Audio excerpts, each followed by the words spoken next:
अब यूपी के बाराबंकी की बात करेंगे, जहां पर एक दलित लड़की से हैवानियत की गई है। वहां हाथरस जैसी ही घटना सामने आई है और पुलिस की लापरवाही भी देखने को मिली है। इस संगीन वारदात को लेकर पीड़ित परिवार कई गंभीर सवाल खड़े कर रहा है।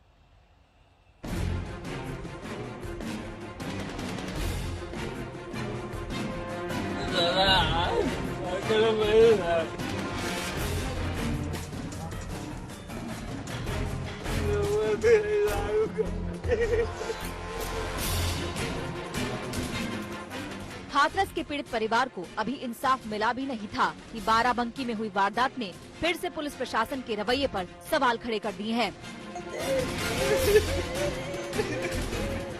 आपको बताएंगे कि बाराबंकी पुलिस कैसे सवालों के घेरे में है, लेकिन उससे पहले आज की पूरी वारदात जान लीजिए। दलित परिवार के मुताबिक उनकी नाबालिग बेटी 14 अक्टूबर की शाम खेत में धान की फसल काटने पहुंची थी। तभी उसके साथ गुनाहगारों ने हैवानियत की हदें पार कर दी। गर्दन से उसके हाथ बांध दिए, इज्जत लूटी और फिर हत्या कर दी। हमारी लड़की के साथ जब वहाँ रेप देखा, गला दबावा, मान लो वहाँ डायरिया, हाथ पैर बंधे थे। बिटिया से दरिंदगी से टूटा परिवार पुलिस के पास पहुंचा। वो लगातार कहते रहे कि गैंगरेप हुआ है, लेकिन पुलिस वालों ने लीपापोती में कोई कसर नहीं छोड़ी। सिर्फ हत्या का केस दर्ज कर लिया, गैंगरेप की बात तक नहीं सुनी। लेकिन पोस्टमार्टम रिपोर्ट आई तो बाराबंकी पुलिस की बोलती ही बंद हो गई। रिपोर्ट में साफ साफ जिक्र था कि लड़की के साथ गैंगरेप हुआ। इस रिपोर्ट के हाथ में आने से पहले ही पीड़िता का अंतिम संस्कार हो चुका था। घर वाले आरोप लगा रहे हैं कि पुलिस वाले पोस्टमार्टम के फौरन बाद ही लाश के अंतिम संस्कार का दबाव डालने लगे। हाँ सर, हम लाश को उठने नहीं दी अपनी लड़की को कि मैं अंतिम संस्कार नहीं करूंगी। मैं नहीं करूंगा तो सब लोग, पुलिस ने दबाव डाली कि अंतिम संस्कार करने दे। पुलिस हमें दबाव डाल रही, अपने मन से जो लिखाया वो लिखा दी। हमें अंगूठा लगवा ले, हमको साहब नहीं। आपके बच्चे के साथ गैंगरेप हुआ? हाँ, हाँ। तो पुलिस ने क्या दबाव डाला? वो अपनी मर्जी से जो लिख के दिए, हम अंगूठा लगा दिए।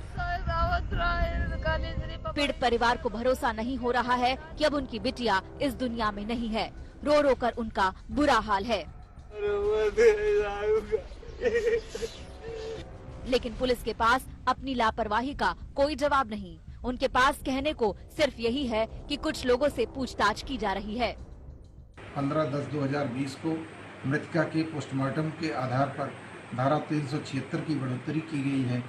प्रारंभिक जांच में प्रकाश में आए संदिग्धों से लगातार पूछताछ की जा रही है। इस मामले में हुई पुलिस की लापरवाही के आरोपों पर विपक्ष सरकार पर सवाल उठा रहा है। साथ ही मामले में ढिलाई बरतने वाले पुलिस कर्मियों पर एक्शन की भी मांग उठने लगी है।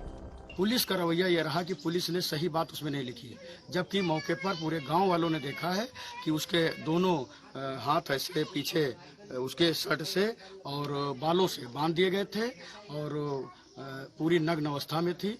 लेकिन ये बात तहरीर में नहीं लाई गई है। इस घटना को पूरा दबाने का प्रयास किया जा रहा है।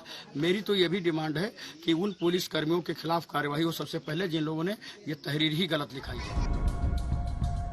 इस वारदात के बाद ये बात तो साफ हो गई है कि यूपी पुलिस ने हाथरस कांड से सबक नहीं लिया। बाराबंकी से सैयद रेहान मुस्तफा के साथ आज तक ब्यूरो।